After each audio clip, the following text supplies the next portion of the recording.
Boa noite, meus irmãos. Amém. Vocês estão bem? Feche seus olhos, mais uma vez, vamos uma palavra de oração. Querido Deus, nós estamos aqui reunidos em Teu santo nome, Senhor, para poder estudarmos a Tua palavra, ver o que o Senhor tem reservado para nós nessa oportunidade. Fria, é verdade, mas certo de que podemos contar com o calor do Espírito Santo para nos aquecer e fazer, ó Deus, compreender o Teu querer para as nossas vidas.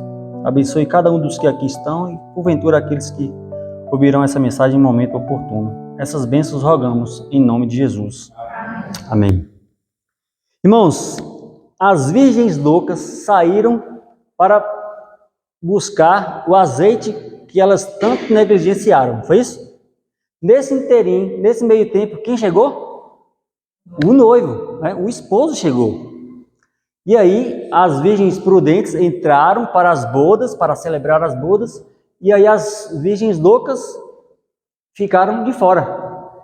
Então o que aconteceu aí? Quando as bodas começaram, fechou-se a porta. Vocês conhecem a história, né? Parábola das 10 virgens, Mateus 25.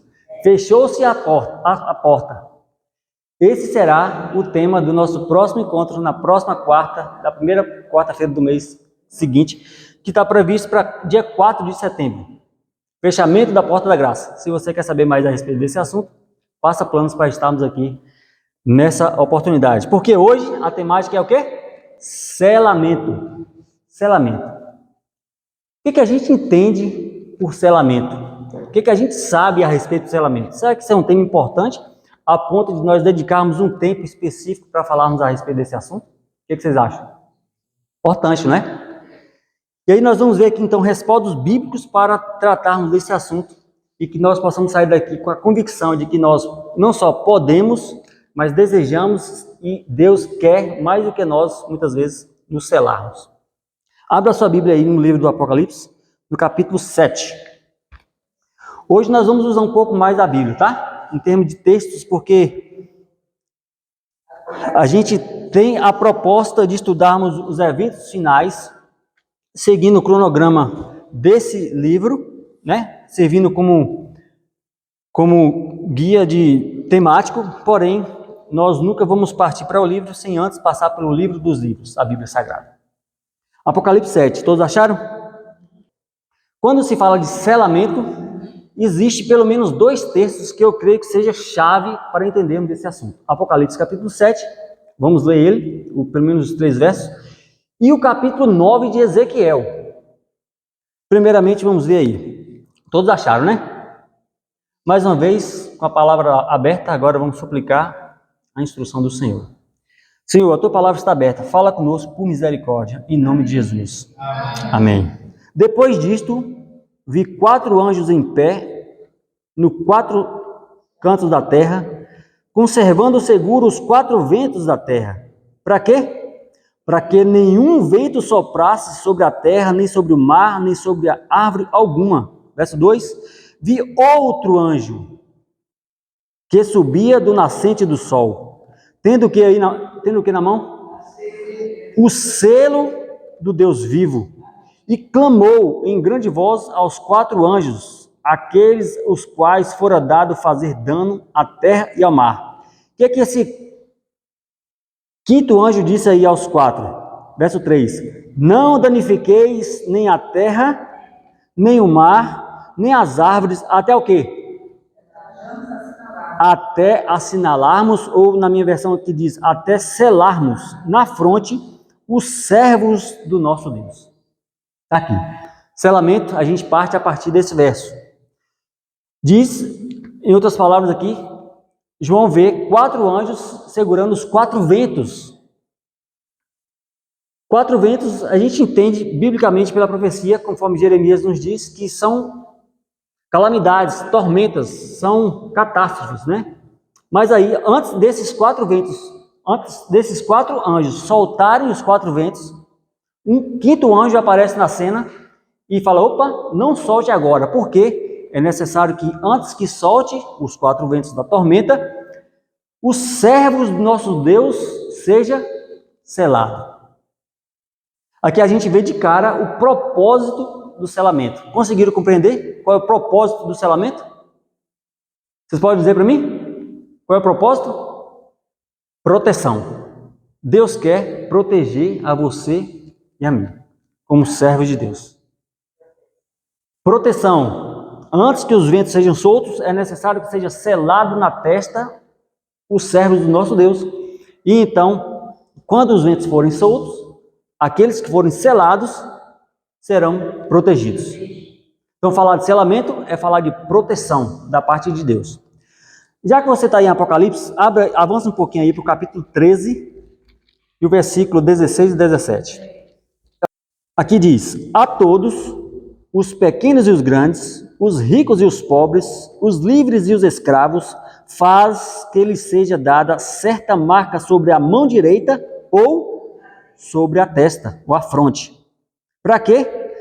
Para que ninguém possa comprar ou vender, senão aquele que tem a marca, o nome da besta ou o número do seu nome. Percebeu aí? Um outro selamento, uma outra forma de assinalar, porém, agora para restringir, para limitar, para ponderar. Então, irmãos, a gente percebe que Deus quer selar o seu povo na fronte, ó, na consciência, na razão. Mas aqui, nesse último verso que lemos, percebemos que o inimigo também tem a intenção de assinalar, marcar aqueles que lhe pertencem. Porém, se nós nos colocarmos na mão de Deus, seremos marcados por Deus. Na cultura agrícola, a gente sabe, né? Quando a gente tem, por exemplo, uma reis, um gado, para a gente provar que aquele gado é nosso, o que a gente faz? A gente ferra, né? A gente sela, a gente assinala, para que fique provado que aquele gado tem alguém que pertence. Então, ou todo ser humano na face da terra, vocês estão ouvindo?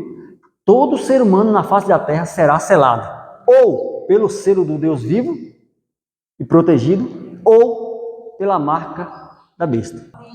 Enfim, o mundo especula muito a respeito desse assunto. Marca da besta, 666, porém, eu quero partir do pressuposto de que, se a gente souber exatamente o que é o selo de Deus, a gente vai conseguir identificar e eliminar a marca da besta. Concorda comigo? Senão a gente vai ficar correndo atrás da mentira e esquece do que é verdade. Mas se a gente focar no que é verdade, naturalmente a gente vai conseguir identificar o erro e nos livrarmos dele.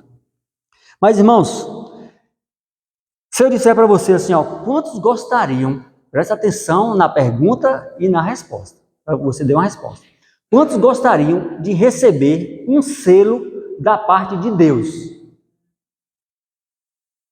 Quantos gostariam de receber um selo, um selamento, não necessariamente esse selamento que nós estamos tratando aqui, mas um selo da parte de Deus, é da parte de Deus que vem. Quantos gostariam de receber um selo assim? A maioria da igreja disse que sim. Se você, a gente ia abrir o texto aqui, mas se você se lembrar do episódio de Caim e Abel, né? Todos recordam dessa história, Caim e Abel, Caim mata Abel, e aí tem aquele questionamento de Deus, e aí, lá pelo verso 15 do capítulo 4 do livro do Gênesis, tem lá um relato de que Deus colocou um selo sobre Caim. Lembra desse episódio? Abre aí, Gênesis capítulo 4. O Senhor lhe disse: qualquer que matar Caim será vingado 7 vezes. E pôs o Senhor um sinal em Caim. Para quê? Para que não o ferisse de morte quem quer que o encontrasse. Mais uma vez, o sinal era de proteção. Deus não queria que Caim fosse vingado pela mão de algum outro irmão que o encontrasse. Então, a gente percebe que Caim foi selado, protegido. A gente não sabe como foi que Caim morreu. Certamente foi de morte natural, porque existia um selo de proteção da parte de Deus sobre Caim. Você já tinha pensado nessa situação? Se a gente pular lá para a outra ponta da Bíblia, também Apocalipse, né? O outro extremo, vai dizer que Deus acorrentou, um anjo da parte de Deus acorrentou quem? Satanás, por 1000 anos, e colocou o que nele? Selo. Colocou selo sobre Satanás para que ele não enganasse as nações por 1000 anos. Então, por isso eu vejo, irmãos, a necessidade de estudarmos a fundo, biblicamente, esse tema, porque tem essas situações que a gente, sem a noção devida bíblica, a gente não conseguiria responder devidamente. Mas o fato é que o selo de Deus é para proteção. Quer seja lá no caso de Caim, quer seja naqueles que estarão vivendo por ocasião da volta de Jesus. A ênfase que a gente dá para o tema de hoje, o selamento, é o selamento escatológico. O selamento para o tempo do fim. Por isso, a gente vai ter o propósito aqui nessa noite de responder pelo menos 6 perguntas. A primeira delas é: o que é o selo de Deus? Essa pergunta é interessante ou não? O que de fato, biblicamente, é o selo de Deus? Pela Bíblia, eu não quero nem ver a respeito, eu não quero nem ver pelo livro, por enquanto. Pela Bíblia, o que é o selo de Deus? Uma outra pergunta: qual é o critério para que eu possa receber esse selo de Deus? Eu estou entendendo, biblicamente, que ele é muito importante. Mas qual é o critério para que eu possa recebê-lo? Uma outra pergunta: quando ocorre o selamento? O selamento escatológico. Quando é que ele ocorre?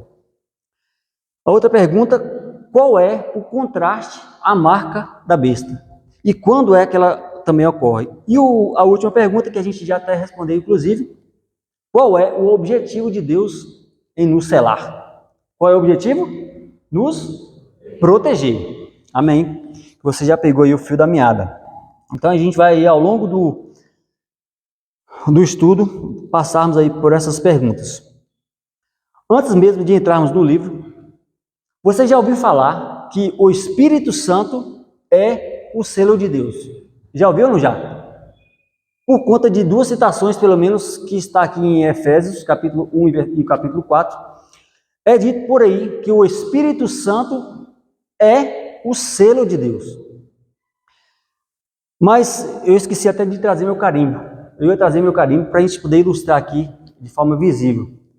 Se eu tenho um carimbo, imagina que eu esteja com um carimbo aqui na mão, e eu pego uma folha em branco e carimbo essa folha, fica uma marca ali ou não fica? Fica uma marca. Eu tenho um agente selador, eu tenho um instrumento de selar e eu tenho alguém ou algo para ser selado, no caso aqui a folha.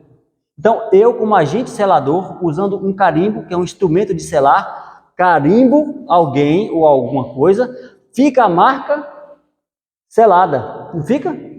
Então, irmãos, a compreensão simples e clara dos versos que Paulo se utiliza ali em Efésios é que o Espírito Santo não é o sinal propriamente dito, mas ele é o agente selador.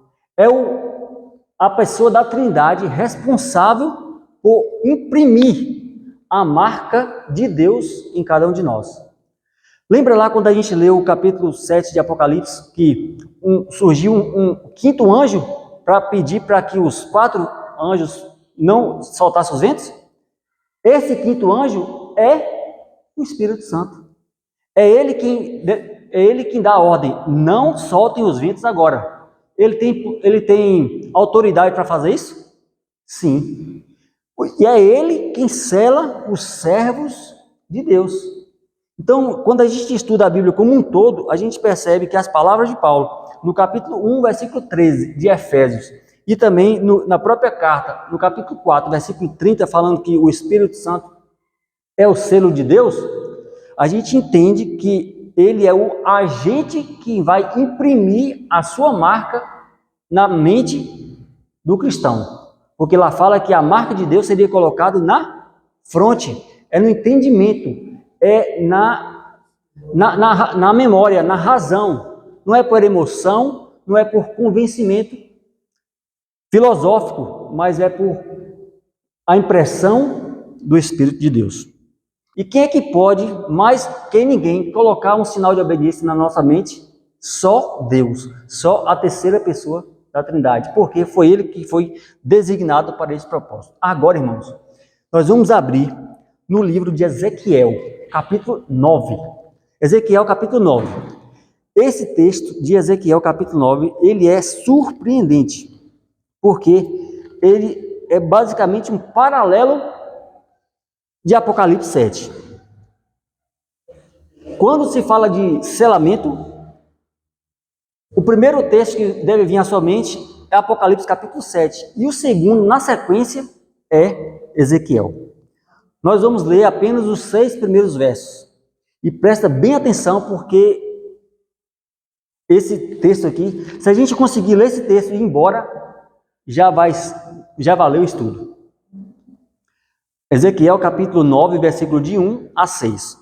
Só uma breve prévia do livro de Ezequiel.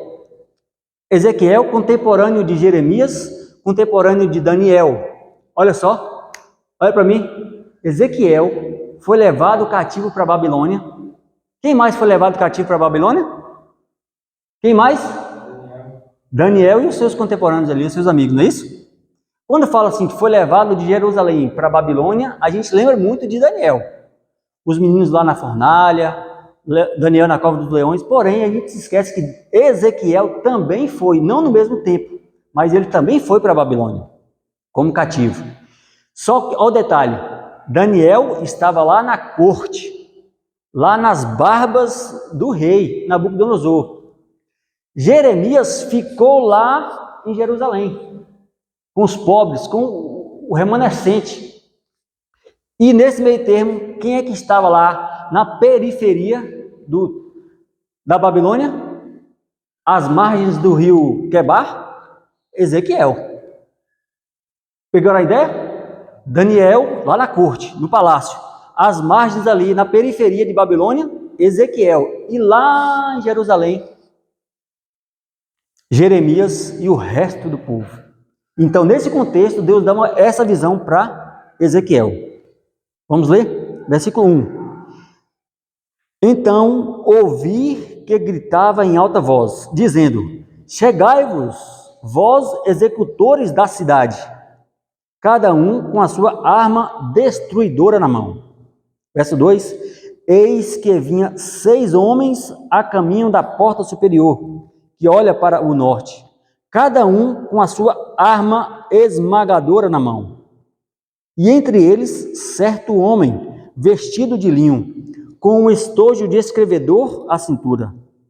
Entraram e se puseram junto ao altar de bronze.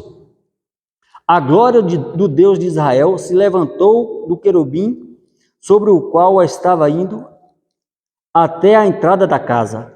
E o Senhor clamou ao homem vestido de linho, que tinha o estojo de escrevedor à cintura, e disse: passa pelo meio da cidade, pelo meio de Jerusalém, e marca com um sinal a testa dos homens que suspiram e gemem por causa de todas as abominações que se cometem no meio dela. Aos outros disse: ouvi eu, passai pela cidade após ele, e sem que os vossos olhos poupem, e sem que vos compadeçais, matai a velhos, a moços, a virgens, a crianças e a mulheres, até exterminá-los. Mas a todo homem que tiver o sinal, não vos achegueis. Começai pelo meu santuário. Vocês já tinham passado por esses versos? Quando se fala de selamento, pensa-se Ezequiel 9 e Apocalipse 7. É a mesma imagem, porém contada de forma diferente. Ezequiel vê 6 homens, todos eles com armas destruidoras na mão. E é para ir para onde? Para Jerusalém. Ele está na margem do rio Quebar, à margem de Babilônia, e ele está tendo uma visão de que esses homens iriam lá em Jerusalém com as suas armas destruidoras. Porém, antes que eles executassem a sua ordem de destruir, foi necessário que um 7º homem aparecesse aí, não agora com uma arma de destruição, mas com estojo de escrever, ou seja, com um instrumento de selar, um carimbo na mão, para selar na testa o servo de Deus. Aí eu fico pensando, né? Era para selar quem? Lá em Jerusalém?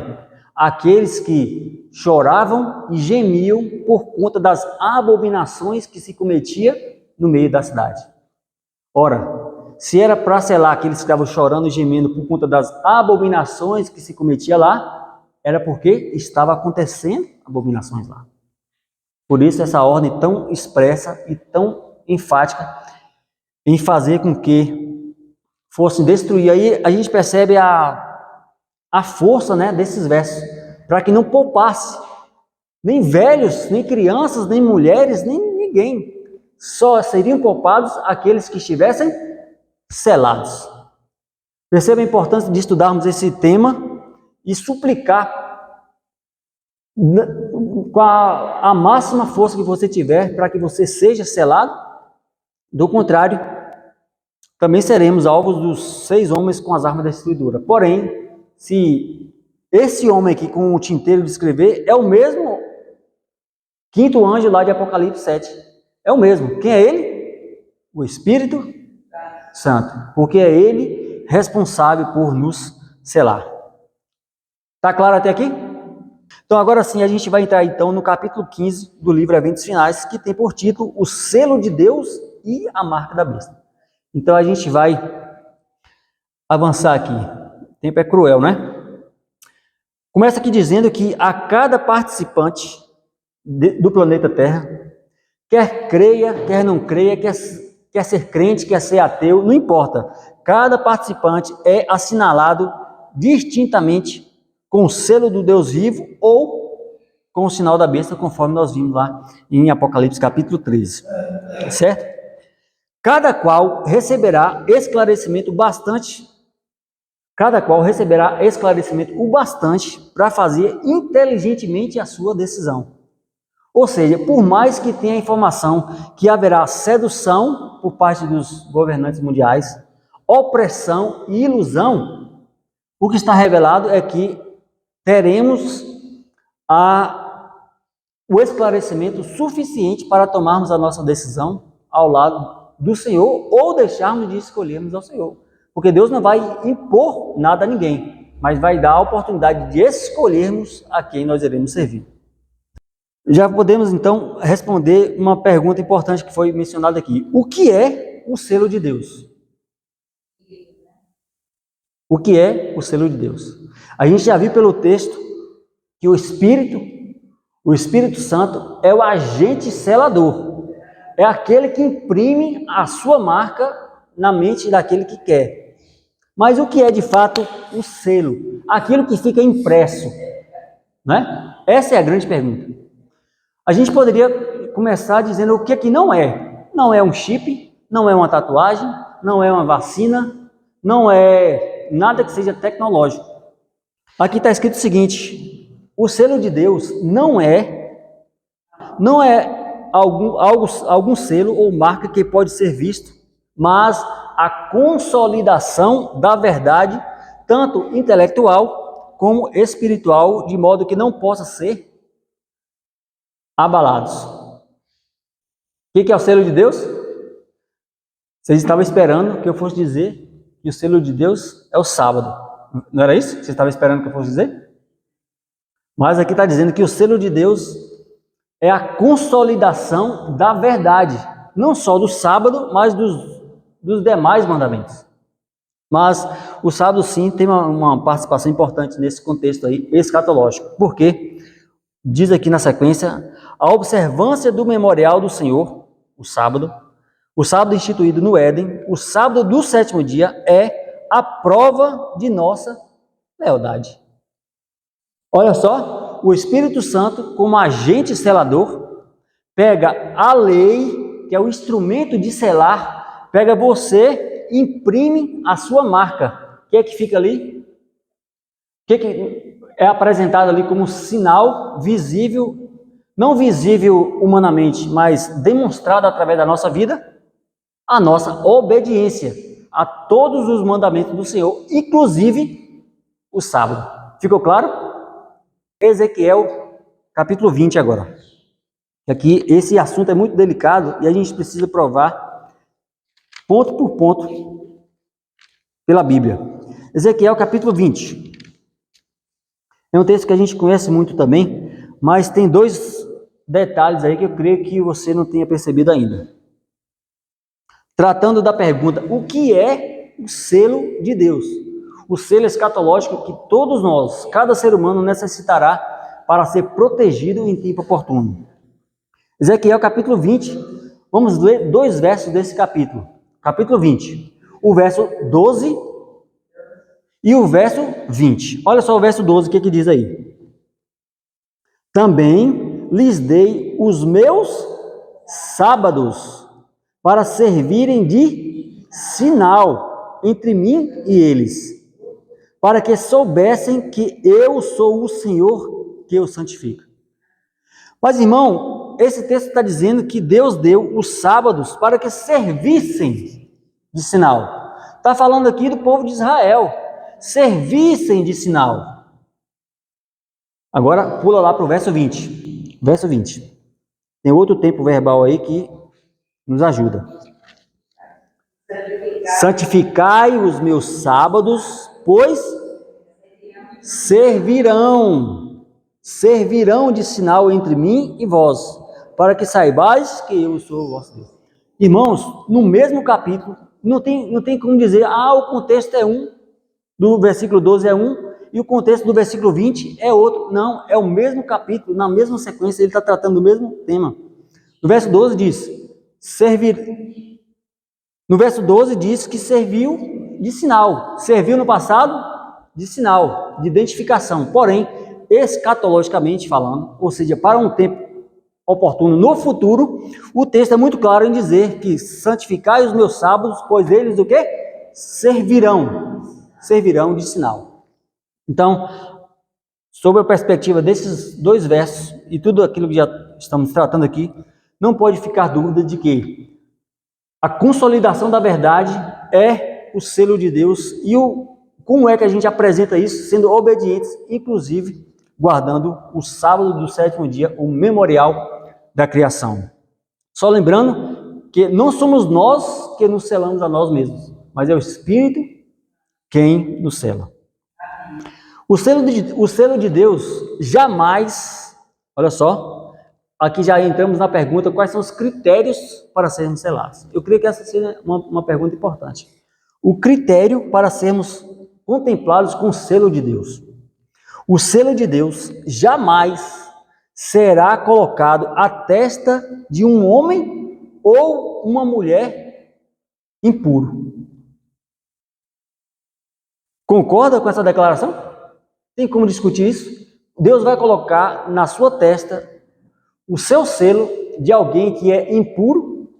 Não tem como. Mas aqui também diz que nenhum amante do mundo e nem alguém que tenha a língua falsa ou coração enganoso.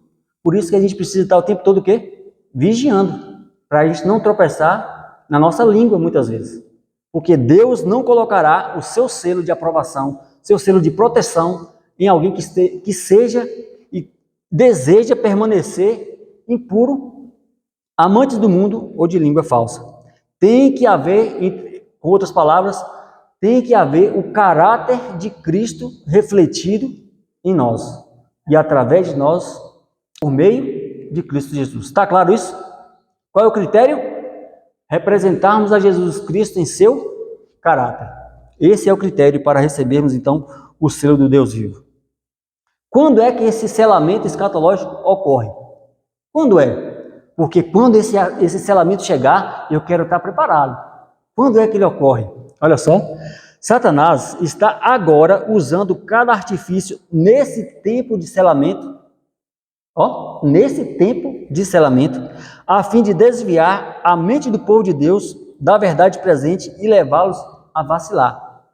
Logo que o povo de Deus estiver selado e preparado para a sacudidura, ela ocorrerá. Na realidade, já começou.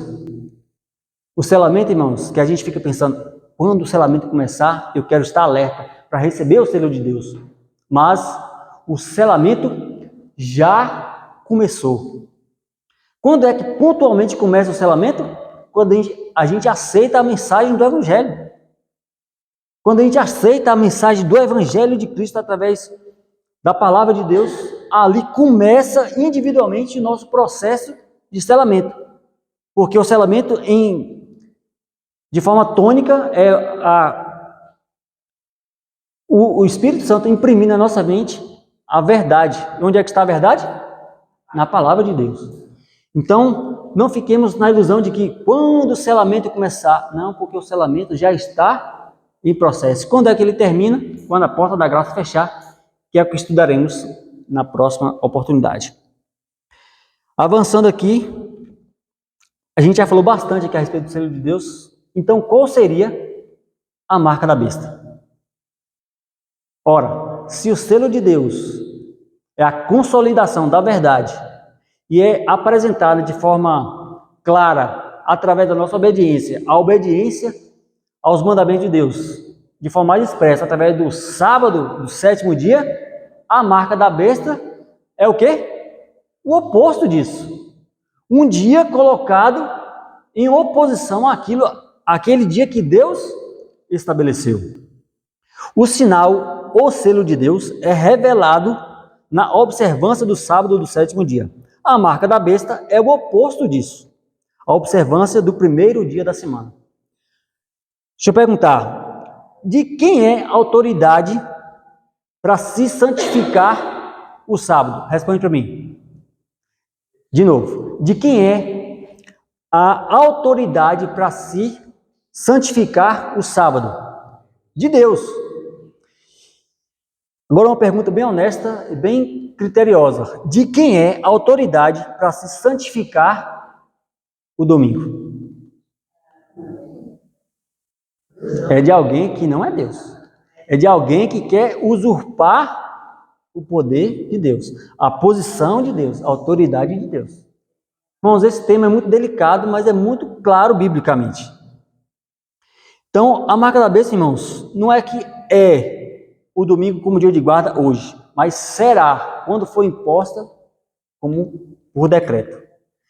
Tem um texto aqui que diz isso aqui de forma mais clara. Quando for expedido o decreto que impõe o sábado espúrio, ou sábado falso, ou sábado alternativo, e o alto clamor do terceiro anjo advertiu os homens contra a adoração da besta e da sua imagem, será traçada com clareza a linha divisória entre o falso e o verdadeiro. Então, só então, os que ainda persistirem na transgressão receberão a marca da besta.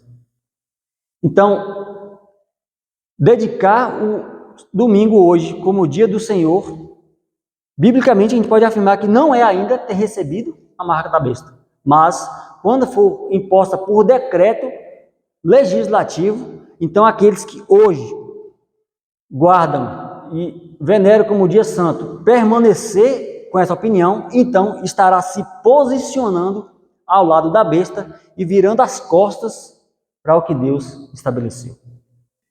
E irmos contra a vontade de Deus é ir contra a salvação, contra tudo que é bom. Isso certamente não é o ideal. Irmãos, santifica-os na verdade. A tua palavra é verdade.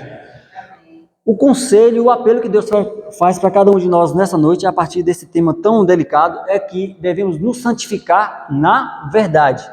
Se a verdade tivesse santificado em nosso coração, o Espírito Santo vai ter a maior alegria, o maior prazer de imprimir na nossa testa, na nossa mente, na nossa consciência, racionalmente, o selo do Deus vivo. E quando for dada a ordem para que se solte os quatro ventos, todos nós que estivermos selados, estaremos, pela promessa de Deus, protegidos nessa hora de tormenta. Nós vimos aqui o que é o selo de Deus, nós vimos também qual o critério para recebermos o selo de Deus, vimos quando isso acontece, né? Qual é a marca da besta e qual o objetivo de Deus em nos selar. Tudo isso nós passamos, essas perguntas foram respondidas.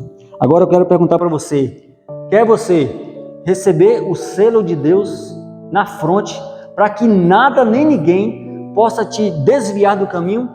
Levante a sua mão direita, você já fez isso. Que Deus possa pegar a sua decisão e selar para toda a eternidade. E assim, quando Ele vier, rasgando as nuvens dos céus, possa dizer: Vinde, benditos de meu Pai. Você permitiu que eu te selasse. Você não se desviou nem para a direita e nem para a esquerda. Então agora você pode vir adentrar as posses do reino que está preparada desde a fundação do mundo. Louvado seja Deus pela tua presença, pela tua paciência de estar aqui. E vamos nos ficar de pé para uma palavra de oração. Oremos. Santo Deus, um assunto tão delicado, Senhor, mas tão importante para entendermos nesses tempos de angústia, ó Deus, que já podemos prever. O Senhor disse que no mundo nós teríamos aflições, Senhor, mas queremos passar por essas aflições, Pai, selados com o selo do Deus vivo. Entendemos, ó Deus, nessa noite de estudos, através da Tua palavra, que o selo do Senhor é a consolidação da verdade na nossa mente e na nossa consciência. E podemos demonstrar, Senhor, que estamos em Ti, verdadeiramente, obedecendo o que o Senhor estabeleceu pela Tua autoridade. E podemos demonstrar isso de forma mais clara através da guarda dos mandamentos, não somente do sábado, mas também do sábado. Por isso, Pai, não permita que nada nem ninguém venha nos desviar desse propósito que o Senhor estabeleceu pela Tua autoridade. Leva-nos, ó Deus, para casa em paz, com a companhia dos Teus santos anjos, selados com o selo do Deus vivo, para a glória do Teu santo nome, hoje e eternamente. Em nome do Senhor Jesus. Amém. Amém.